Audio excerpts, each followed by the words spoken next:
ॐ तेजोऽसि तेजोमयि देहि वीर्यमसि वीर्यं मयि देहि बलमसि बलं मयि देह्योजोऽस्योजो मयि देहि मन्युरसि मन्युं मयि देहि सहोऽसि सहो मयि देहि ॐ ఓం నమస్తే. నేను doctor Venkata Chaganti, president, university of applied Vedic sciences. నేను ఈ పోయిన నెలలో హరికేన్ విషయమై ఫ్లోరిడా వెళ్ళినప్పుడు శ్రీ మణిబాబు గారి శ్రీచక్ర ఫార్మ్స్లో హోమం చేయడం జరిగింది. ఆ సందర్భంలో వారు ఏదైనా అద్భుతమైన మంత్రం ఉందా యూత్కి బాగా పనికొచ్చేది అని.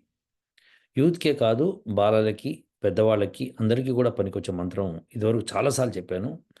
ఆ మంత్రం గురించి ఇప్పుడు నేను విపులంగా వివరిస్తాను. ఆ మంత్రము, తంత్రము, యంత్రము 3 వాటి గురించి చెప్తాను. జాగ్రత్తగా వినండి. వీలైతే అవలంబించండి.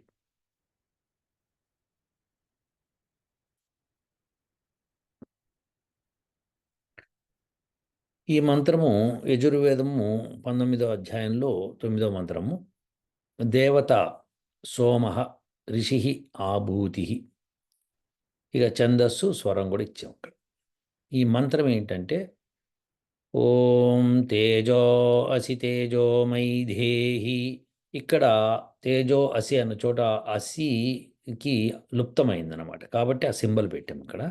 సో చదివేటప్పుడు తేజోసి తేజోమయి ధేహి వీర్యమసి వీర్యం మయి ధేహి బలమసి బలం మయి దేహ్యోజోస్యోజో మయి ధేహి మన్యురసి మన్యుం మయి ధేహి సహోసి సహో మయి ధేహి.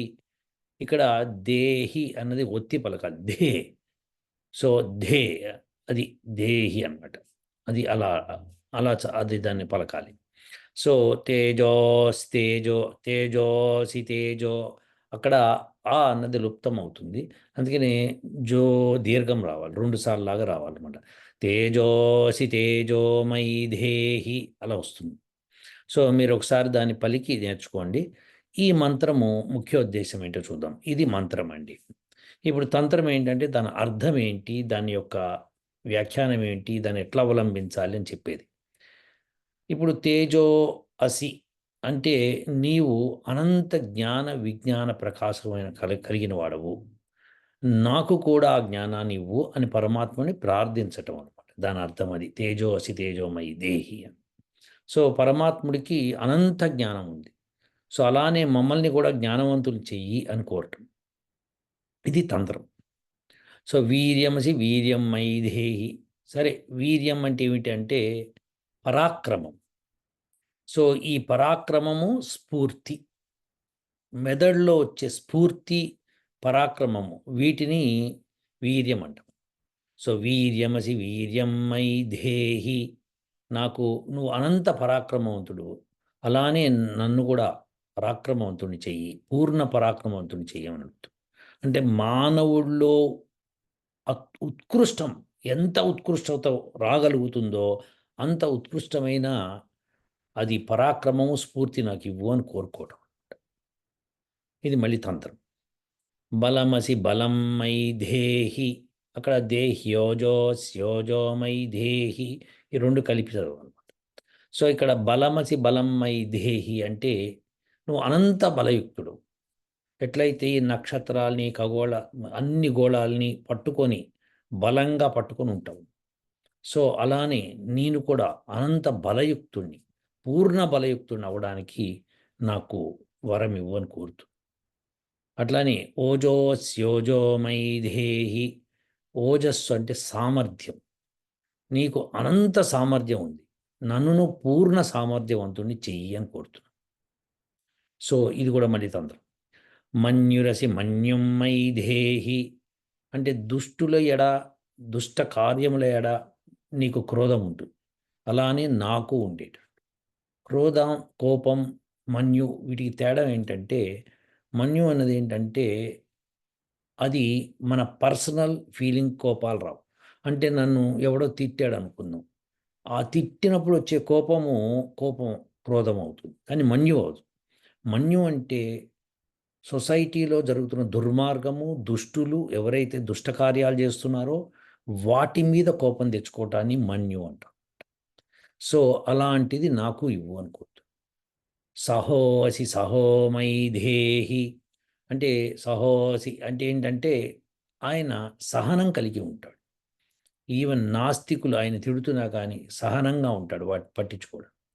అలానే మనం కూడా ఆకలి దప్పులకు, శీతోష్ణాలకు, సంతోష దుఃఖాలకి, వీటన్నిటికీ, ఈ ద్వంద్వాలన్నిటికీ అతీతంగా ఉండాలి. సో వీటిని సహనము అంటారు. అది మాకు ఇవ్వు అంటుంది. అంటే ఆకలిని తట్టుకునే శక్తి, దాహాన్ని తట్టుకునే శక్తి, సంతోషాన్ని దుఃఖాన్ని సమంగా తీసుకునే శక్తి, ఇలాంటి వాటన్నిటిని సహనము అంటాం. ఇది ఇప్పుడు నేను తంత్రం గురించి ఎక్స్ప్లెయిన్ చేశాను. ఇప్పుడు యంత్రం, దీన్ని ఎట్లా అప్లై చేస్తామో అది యంత్రం అవుతుంది. సో ఇప్పుడు తేజోసి తేజోమయిది అంటే తేజస్సు ఎలా వస్తుంది మనకి అంటే ఆయన అదే చెప్తున్నాడు, నువ్వు అనంత జ్ఞానవంతుడు అని పరమాత్ముడు అన్నప్పుడు ఆయన జ్ఞానం మనకు కావాలి. ఆయన జ్ఞానం అంటే వేదం. అంటే ఇప్పుడు వేదం అంతా చదివేసేయాలండి అంటే ఒక్క మంత్రం చదువుకుంటున్నారుగా ఈ మంత్రము.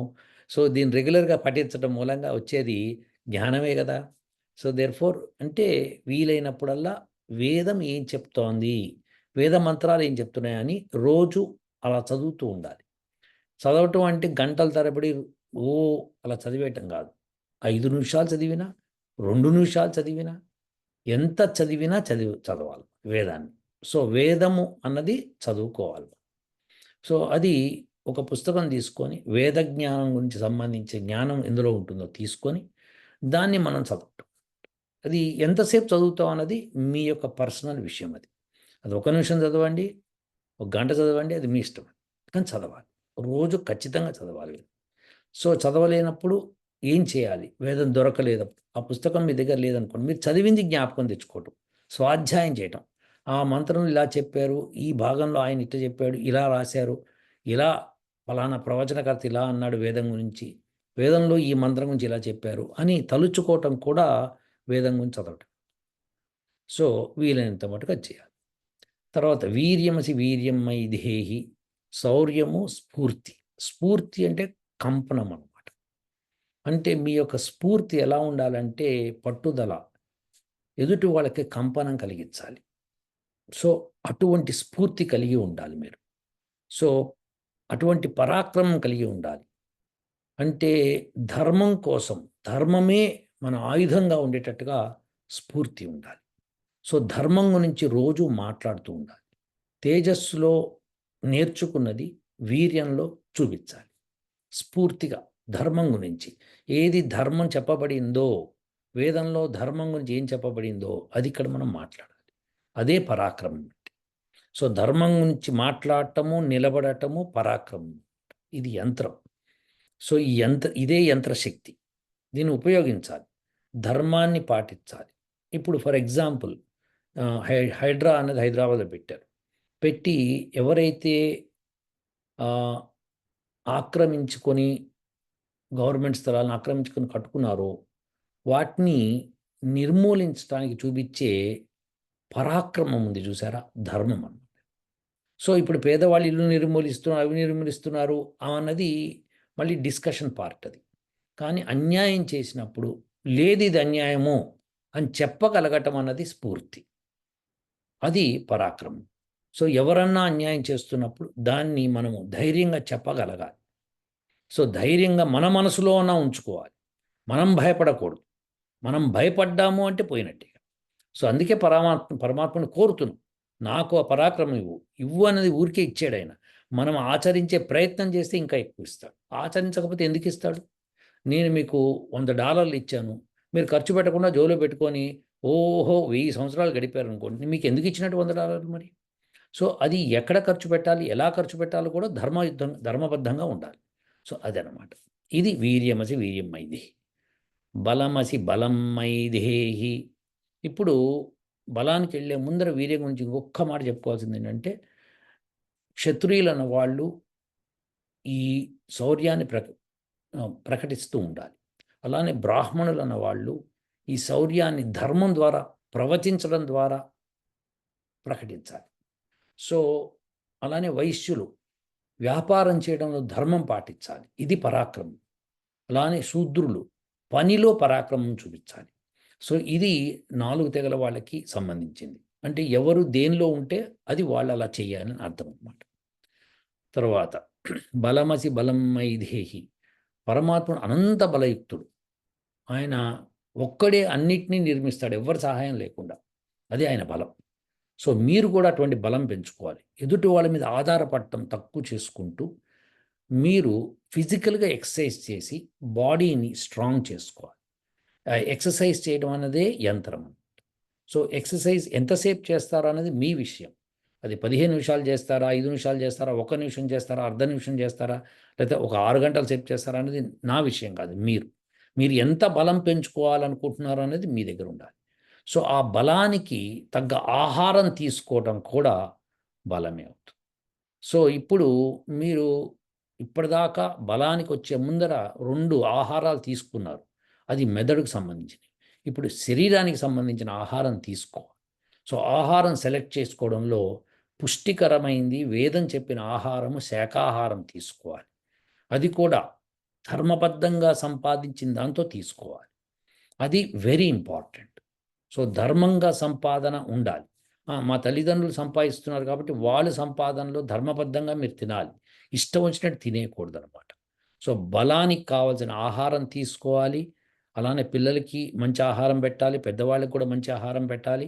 సో గృహస్థులు అన్న వాళ్ళు ఇది పాటించాలి. ఈ ఆహార విషయంలో మీరు సమయం కేటాయించాలి. గంట సేపు 2 గంటల సేపు మనం టీవీ ముందు కూర్చుంటాం, పిచ్చి పిచ్చిగా అన్ని సినిమాలు చూస్తుంటాం, బయటికి వెళ్తుంటాం, ప్రజలతో మాట్లాడుతుంటాం, ఫ్రెండ్స్తో మాట్లాడుతుంటాం. కానీ అదే మన ఆహారము, మన శరీరానికి ఏ ఆహారం కావాలి అని నిర్ణయించుకోవడానికి 1 గంట మనము వెచ్చించడానికి, ఏది వారానికి 1 గంట కూడా వెచ్చించము. సో దయచేసి నేను ఏం ఆహారం తింటున్నాను, ఈ ఆహారం నాకు బలం ఇస్తుందా లేదా, బలమిచ్చే ఆహారం ఏంటి అని తెలుసుకోవాలి. అదే యంత్రం అంటే. సో తెలుసుకోవాలి, అది తినాలి, మనం అరిగించుకోవాలి, మనం ఫిజికల్గా ఎక్సర్సైజ్ చేయాలి, ఆసనాలు వేయాలి, ప్రాణాయామం చేయాలి. ఈ 2 చేస్తే కనుక బలం వస్తుంది. సో బలమసి బలం మైది. తర్వాత ఓజో అస్యోజో మైది, అంటే ఓజస్సు కలగడానికి, సామర్థ్యం కలగడానికి ప్రాణాయామము, ఆసనాలు 2 ముఖ్యం. బలంతో పాటు ఇవి 2 చేయాలి. బలానికి ఆహారం తీసుకోవాలి, మీరు ఎక్సర్సైజ్ చేయాలి. ఆసనాలు, ప్రాణాయామం చేయటం అన్నది మీకు బ్రహ్మాండమైన సామర్థ్యాన్ని ఇస్తుంది. మీరు రోజు 1 గంట పని చేసేవాళ్ళు గంట 5 నిమిషాలు పని చేస్తారు. ఒక 2 గంటలు పని చేసేవాళ్ళు 2 గంటలు 10 నిమిషాలు పనిచేస్తారు. అలా మీరు మీ యొక్క సామర్థ్యం పెంచుకుంటారు అలిసిపోకుండా. నేననేది అలిసిపోకు. సో అలిసిపోవడం అనేది తగ్గి సామర్థ్యం పెరుగుతుంది. సో ఈ మంత్రం చదివి, తంత్రం ఆలోచించి, యంత్రం ఇది అలవాటు చేసుకో. సో ఈ సామర్థ్యాన్ని పెంచుకోవాలి. మీరు ప్రయత్నం చేయాలి. అది పెరుగుతుంది అనుకోకూడదు, మీరు ప్రయత్నం చేయాలి. ఆహారం గురించి ఎలా అయితే ఆలోచించి మంచి ఆహారం తింటారో నమిలి నమిలి, అది యంత్రం. అది తినటము, దాన్ని మళ్ళీ ఫిజికల్గా ఎక్సర్సైజ్ చేయటము, ఇదంతా యంత్రం పని. అలానే సామర్థ్యాన్ని కూడా పెంచాలి. ఆసనాలు, ప్రాణాయామం చేస్తూ సామర్థ్యాన్ని పెంచుకోవాలి. రోజు మీరు చేసేది ఏ పని మీద అయితే మీరు దృష్టి పెట్టి సాధిద్దాం అనుకుంటున్నారో దానికి మీరు ఎంతసేపు కేటాయిస్తున్నారు, దానికంటే ఎక్కువ సమయం మీరు ప్రయత్నం చేయాలి. ప్రయత్నం చేయాలి. అవుతుందా లేదంటే ప్రయత్నం చేస్తుంటేనే అవుతుంది. అది మన్యురసి మన్యం మైదేహి. ప్రపంచంలో దుష్టత్వము, దుష్టకార్యాలు ఏవి జరుగుతున్నాయి వాటిని ఏవగించుకోవాలి. మీలోంచి కూడా తీసేయాలి. మీకు అది వర్తించి ఎదుటి వాళ్ళకి వర్తించడం అనుకోవడం తప్పవుతుంది. అంటే మీకు ఒకడు దొంగతనం చేసి, బ్యాంక్ దొంగతనం చేసి 10 కోట్లు కొట్టేశాడు. వెంటనే మీరు అబ్బా ఏం కొట్టేశాడురా అని చెప్పి మీరు అనకూడదు. మీరు తప్పు అని దాన్ని చెప్పాలి, మీరు చెప్పుకోవాలి. అది తప్పు అని కూడా మీరు అందరితో పాటు అందరికీ చెప్పాలి, ఒకవేళ వాళ్ళు అది కరెక్ట్ అనుకుంటే. యూత్‌లో ఏముంటుందంటే బ్యాంక్ దొంగతనం చేసి, బ్యాంక్‌లోంచి డబ్బులు కొట్టేయటము, ఇవన్నీ కూడా సినిమాల్లో చూపిస్తూ ఉంటారు. అది గొప్ప విషయం కింద వాళ్ళు కన్సిడర్ చేస్తారు. యూత్ కదా, అట్లా ఉంటుందన్నమాట. సో ఆ సమయంలో మీరు లేదు ఇది తప్పు, ఎంత ధనమైనా సరే అధర్మంగా తీసుకోవడం తప్పు అని మనసులో అనుకోవడము, దాన్ని ఇంప్లిమెంట్ చేయటం కూడా యథార్థం అవుతుంది. మీకు అవకాశం వచ్చినా కానీ అది మీరు అలా చేయకూడదు. సో ఇది గమనించుకోవాలి. సో మనది కానిది తీసుకోకపోవటం, సో ఇట్లాంటివన్నిటిని మనము మన్యం అంటాం అనమాట. సో దుష్టులు ఏదైనా చేస్తుంటే ఇది తప్పు అని చెప్పాలి. ఇంట్లో పిల్లలకి చెప్పాలి, పెద్దవాళ్ళకి చెప్పాలి, మనం మనకు చెప్పుకోవాలి. మన స్నేహితులతో పాటు ఎవరంటే అది తప్పురా, అలాంటివి తప్పు. సినిమాలో చూపించాడు కానీ అది తప్పు. హీరో చేసినా, విలన్ చేసినా, ఎవడు చేసినా తప్పే అది. కాబట్టి అలాంటి సినిమాలని ఎంకరేజ్ చేయకపోవటము, ధర్మం కోసం పోరాడే సినిమాలని ఎంకరేజ్ చేయటము, అలాంటి కథలు చదవటము, అలా ఉండటము, ఎస్పెషల్లీ శ్రీరాముడి కథ చదవటం వెరీ ఇంపార్టెంట్. శ్రీరాముడు మన్యువు, బ్రహ్మాండమైన మన్యువు చూపిస్తాడు. ఎందుకంటే ఆయన శ్రీరాముడు ఎక్కడికన్నా ఏదైనా జరిగినప్పుడు ఆలోచించి తన పర్సనల్గా తీసుకోడు. ధర్మం కోసం, ధర్మాన్ని స్థాపించడం కోసమే చేశాడు. ఏది చేసినా తాటకిని చంపే ముందు స్త్రీ కదా, నేను చంపకూడదు కదా అంటే విశ్వామిత్రుడు చెప్తాడు, ఆమె చేసిన దురాగతాలు ఇవి, అప్పుడు స్త్రీ కింద కన్సిడర్ చేయకూడదంటే బాణం వేసేస్తాడు. సో అలానే ఎవరన్నా సరే తప్పు చేశారంటే వాళ్ళకి ఫస్ట్ క్షమాపణ ఇస్తాడు. మీరు వెళ్ళిపోండి, తప్పు చేయకండి, ధర్మంగా ఉండండి అని రావణాసుడు కూడా చెప్పాడు. వినలేదు, ఇక తప్పదు వారే. సో అలానే మీరు కూడా. సో అది మన్యు అంటే. సహోవచి సహోమైదేహి. మనకి ఈ సహనం చాలా ఇంపార్టెంట్. ద్వంద్వాలకు అతీతంగా ఉండాలి. ద్వంద్వాల్ని మనం దూరం చేయాలి. అంటే సంతోషం వచ్చినప్పుడు విపరీతంగా సంతోషపడిపోవటము, దుఃఖం వచ్చినప్పుడు విపరీతంగా దుఃఖపడటం, ఈ రెండు చేయకూడదు. రెండింటినీ సమానంగా తీసుకోవాలి. ఏదన్నా సరే సమానంగా తీసుకునే తత్వాన్ని పెంచుకోవాలి. అది వెంటనే వచ్చేది అది. మీరు ఇవన్నీ అలవాటు చేసుకుంటూ వస్తుంది. ఇది యంత్రం అనమాట, అలవాటు. ఇప్పుడు మీరు రోజు అన్నం తింటున్నారు, 3 సార్లు 4 సార్లు ఇష్టం వచ్చినట్టు తినేస్తున్నారు అనుకోండి, సహనంతో దాన్ని వర్తిస్తూ తగ్గించాలి. ఎందుకంటే 2 పూట్ల కంటే ఎక్కువ తినకుండా ఉండే ప్రయత్నం చేయాలి. మనము అల్పాహారం అని చెప్పి పొద్దున బ్రేక్‌ఫాస్ట్ కూడా తీసుకుంటూ ఉంటాం. సో అది మూడోసారి తీసుకుంటాం. సరే, ఏ అలవాటు ఉన్నా సరే సహనంతో దాన్ని తగ్గించుకునే ప్రయత్నం చేయాలి. సో ఇది సహించటం. అంటే మీరు అప్పుడప్పుడు ఉపవాసాలు ఉండటం. ఇది సహనం. అలానే మీకు మిమ్మల్ని ఎవరైనా తిట్టినప్పుడు, మీ మీద కోప్పడినప్పుడు సహనంతో ఉండటము, ప్రశాంతతని ఆవరించుకునే ప్రయత్నం చేయటం, సహించుకోవటం. ఓకే, తిట్టారు, సో వాట్ అనే ఆలోచన పెంచుకునే ప్రయత్నం చేయాలి. సో ఇది సహనం. ఈ సహనం మీకు అవసరం. సో అలానే శీతోష్ణాలు, చలికి ఎక్కువగా వణికిపోతున్నాము, కరెక్టే. కొంత ప్రయత్నం చేసి, ప్రాణాయామం చేసి దాన్ని సహించుకునే ప్రయత్నం చేయాలి. సో అలానే మీకు బాగా వేడిగా ఉంది, విపరీతంగా వేడి ఉంది, ఏసీ కావాలి నాకు అనకుండా ప్రయత్నంతో కొంతవరకు ఆపుకునే ప్రయత్నం చేయాలి. సహన లేనప్పుడు మాత్రమే దాన్ని వేసుకుంటూ ఉండాలి. అంటే ప్రయత్నంతో కొంతసేపు ఆపాలి. అది 5 నిమిషాలు ఆపండి, 10 నిమిషాలు ఆపండి, అది అరగంట ఆపండి, మీ ఇష్టం అది. ఎంతసేపు ఆపగలిగితే అంతసేపు. అట్లనే దాహం వేస్తోంది, దాహం వేస్తుంటే ఆ దాహాన్ని కూడా కంట్రోల్ చేసుకునే ప్రయత్నం చేయటం, ఆకలిని కంట్రోల్ చేసుకునే ప్రయత్నం చేయటం, కోపాన్ని కంట్రోల్ చేసుకునే ప్రయత్నం చేయటం. సో ఏదన్నా తొందరపడి చేసే పని ప్రయత్నంతో ఆపటం, ఇవన్నీ సహనం. అతి నిద్ర ఆపేయటం సహనం. సో ఇలాంటివన్నీ కూడా మనము సహనంతో చేయటమే యంత్రం. సో ఇవన్నీ ఇలా చేయగలిగిన రోజున అద్భుతాలు సృష్టిస్తారు. ఈ మంత్రం అది చెప్తుంది. ఈ మంత్రము నేను ప్రాక్టికల్‌గా నేను యూత్‌లో ఉన్నప్పుడు నేను ప్రయత్నం చేస్తే నాకు అద్భుతం జరిగింది. సో అలానే మీకు కూడా జరుగుతుందని నమ్ముతున్నాను. మీరు ఇప్పటికీ చేయవచ్చు. దీన్ని ఎలా చేయాలనేది కూడా ఈ యంత్రపరంగా ఇంకొకసారి చెప్తాను. ఇవన్నీ చెప్పిన వాటిని ఆచరిస్తూ మీకు వీలైనప్పుడు హోమ ప్రక్రియ తెలిస్తే హోమం చేయండి. చేసేటప్పుడు అమావాస్య తర్వాత, అంటే పాడ్యమి అని తెలుగులో అంటాం కదా, అది ప్రథమం అని సంస్కృతంలో అంటాం. అది ఆ రోజు నుంచి మొదలుకొని తిథి ప్రకారము ఆహుతులివ్వండి. అంటే మామూలు హోమం చేసేసి దైవిక యజ్ఞం, ప్రత్యేకంగా ఈ మంత్రం ద్వారా పాడ్యమి నాడు ఒక ఆహుతి ఈ మంత్రానికి. తర్వాత రెండోది అంటే ద్వితీయ అంటే నెక్స్ట్ డే అనమాట. అంటే పాడ్యమి తర్వాత వచ్చేది. సో దానికి విధియ, తదియ అని మనం తెలుగులో అంటాం కదా అలా. ఆ విధియ నాడు 2 సార్లు, తదియ నాడు 3 సార్లు, అలాగా చవితి నాడు 4 సార్లు, ఇలా ఆహుతులు 4 ఆహుతులు ఇవ్వాలి. సో మామూలు యజ్ఞం చేయాలి ఫస్టు. చేసి ప్రత్యేక ఆహుతులుగా ఇవ్వాలి. సో అలా ఇవ్వాలి. అలా పౌర్ణమికొచ్చేటప్పటికి 15 సార్లు ఆహుతులు ఇవ్వాలి. 15 ఆహుతులు ఇవ్వాలి ప్రత్యేకించి. మళ్ళీ నెక్స్ట్ డే నుంచి తగ్గించుకుంటూ పోవాలి. నెక్స్ట్ డే మళ్ళీ పాడ్యమే. కానీ మనము 14 సార్లు. ఎందుకంటే 15 చేసాం కదా! 14 అట్లా మళ్ళీ అమావాస్య దాకా రావాలన్నమాట. సో వచ్చి మనం మళ్ళీ పాడ్యం నుంచి మొదలుపెట్టుకుంటూ పోవాలి. సో ఇలా మనము ఈ ఆహుతులు ఇస్తూ హోమం కూడా చేయవచ్చు. చేస్తే బ్రహ్మాండమైన రిజల్ట్స్ వస్తాయి. సో ఈ ప్రయత్నానికి మీకు చాలా థింకింగ్ అవసరం. ఎంతసేపు చేయాలి ఇది? మరి జపం చేయాలా ఈ మంత్రాన్ని? జపం చేయాలండి. జపం ఎన్నిసార్లు చేయగలిగితే అన్నిసార్లు చేయండి. జపము అంటే అర్ధసహితంగా మననం చేయటము, అది ఆచరించటం, ఇది జపం. సో ఇప్పుడు మీరు పొద్దున్నే ఉదయం బ్రహ్మముహూర్తం లేచి ఆ స్నానం అది పూర్తి చేసుకొని మీరు ఆసన ప్రాణాయామాలు లాంటివి చేసుకుంటూ సంధ్యావందనం చేసుకొని ఈ మంత్రాన్ని జపించవచ్చు. సో ఎన్నిసార్లు జపించాలన్నది మీ ఓపిక, అది నేను చెప్పేది కాదు, మీ ఓపిక. సో జపం చేసుకొని అది ఒకసారి అయితే ఒకసారి చేయండి, తప్పేం లేదు కదా. కానీ ఎన్నిసార్లు చేస్తే అంత బలం మీకు పెరుగుతుంది. సో అలా చెప్పాను కదా అని చెప్పి 108 అని చెప్పి లెక్క చెప్పుకోకండి. 108కి సంబంధమే లేదు. ఎన్నిసార్లు చేయగలిగితే అన్నిసార్లు చేయాలి మీరు. సో 108 అని ఇదివరకు ఎందుకు చెప్పారంటే మీరు ఆ సమయం ఎక్కువగా కేటాయిస్తారని చెప్పారు. అంతేగాని ఇంక అదేం లేదు. సో మీరు మొత్తానికి నాకు సంధ్యావందనం రాదండి, ఏం రాదండి, నేనేం లేదంటే సరే ఉదయం స్నానం చేసి లేచి ఈ మంత్రం చదువు. సో ఒక చోట కూర్చొని సూర్యుడికి ఎదురుగుండా కూర్చొని ఈ మంత్రం చదువు. అలానే సాయంకాలం పూట. సో మీ జపం అనేది మీ ఇష్టం. జపం అంటే మనసులో అనుకునేది కానీ బయటికి అనేది కాదు. సో పెదవులు కూడా కదలకూడదు, నాలుక కూడా లోపల కదలకూడదు. కదలకుండా మననం చేస్తూ ఉండాలి. సో మననం చేస్తూ దాని అర్థాన్ని స్ఫురింప చేసుకుంటూ ఉండాలి. సో అది అయిపోయిందా? ఇది మంత్రం జపం.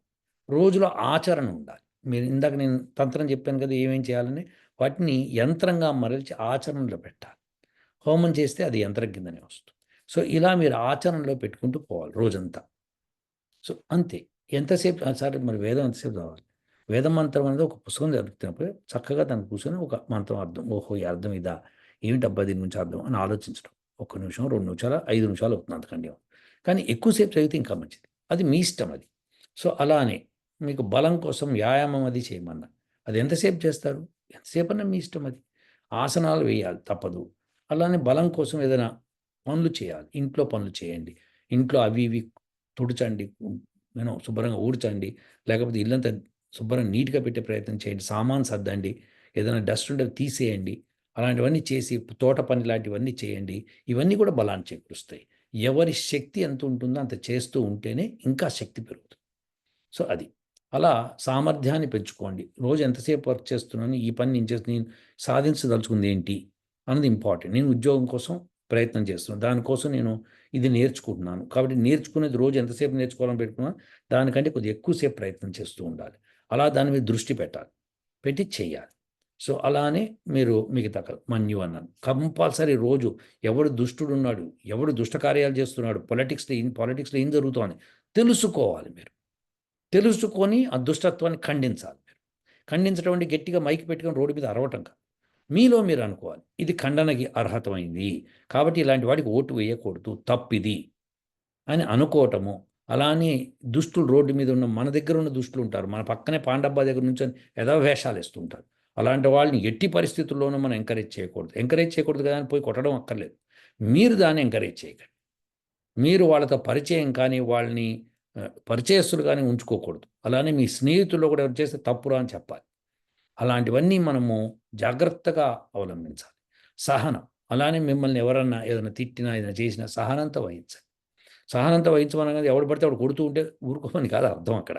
సో, అక్కడ మన్యువు చూపించాలి మీరు. సో, ఇవన్నీ కూడా వరుసపెట్టి చూసుకుంటూ మీరు మీలో శౌర్యాన్ని, తేజాన్ని పెంచుకోవచ్చు. అద్భుతమైన ఫలితం ఇస్తుంది. మీకు రిజల్ట్స్ చాలా క్విక్‌గా వస్తాయి చేస్తే. సో, ఇది అందరూ చేస్తారని ఆశిస్తాను. ఉంటానండి. ఓహ్!